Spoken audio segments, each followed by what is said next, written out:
সুধী আসসালামু আলাইকুম রহমতুল্লাহ। জাতীয় পার্টির সকল নেতাকর্মীদের প্রতি আমার আন্তরিক অভিনন্দন এবং মাতৃভাষা দিবসের শহীদ দিবসের শুভেচ্ছা সবাইকে। 21 ফেব্রুয়ারির শুভেচ্ছা। সুপ্রিয় সংগ্রামী সাথী ভাই ও বন্ধুগণ, আজকে যেভাবে জাতীয় পার্টির সাথে মব সৃষ্টি করা হচ্ছে, এটা মেনে নেওয়ার মতো নয়। এভাবে যদি জাতীয় পার্টি মবকে সহ্য করে তাহলে জাতীয় পার্টি বিলুপ্তি হয়ে যাবে। অধিকার কেউ কাউকে দেয় না, অধিকার আদায় করে নিতে হয়। যদি রাজপথে দাঁড়িয়ে অধিকার আদায় করতে না পারেন, রাজনীতি ছেড়ে দেন।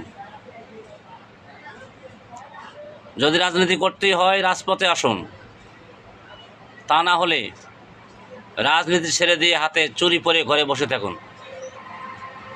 সংগ্রামী সাথী ও বন্ধুগণ, আমি একটি কথা বলবো, সারা বাংলাদেশে যেভাবে জাতীয় পার্টির উপরে টর্চারিং শুরু হয়েছে, অন্যায় অবিচার শুরু হয়েছে, জাতীয় পার্টির উপরে মব সৃষ্টি করা হচ্ছে, এভাবে চলতে থাকলে জাতীয় পার্টি বিলুপ্তি হয়ে যাবে। তাই সবাইকে বলবো, দ্রুত সময়ে ওয়ার্ড পর্যায় থেকে শুরু করে সর্বস্তরে নতুন করে কমিটি দিয়ে জাতীয় পার্টিকে সুসংগঠিত করুন। সেই সাথে আমি আরও বলবো, যেখানে অন্যায় সেখানেই প্রতিবাদ করতে হবে, অন্যায়কারীদের রুখে দাঁড়াতে হবে, সকল অন্যায়ের বিরুদ্ধে মোকাবিলা করতে হবে।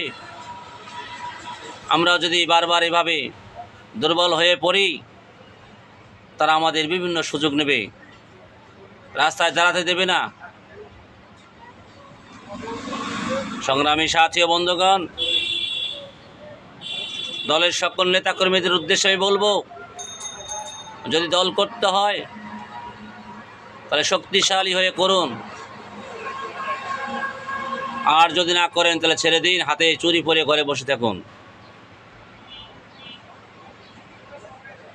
এভাবে আর আমরা সহ্য করতে পারতেছি না।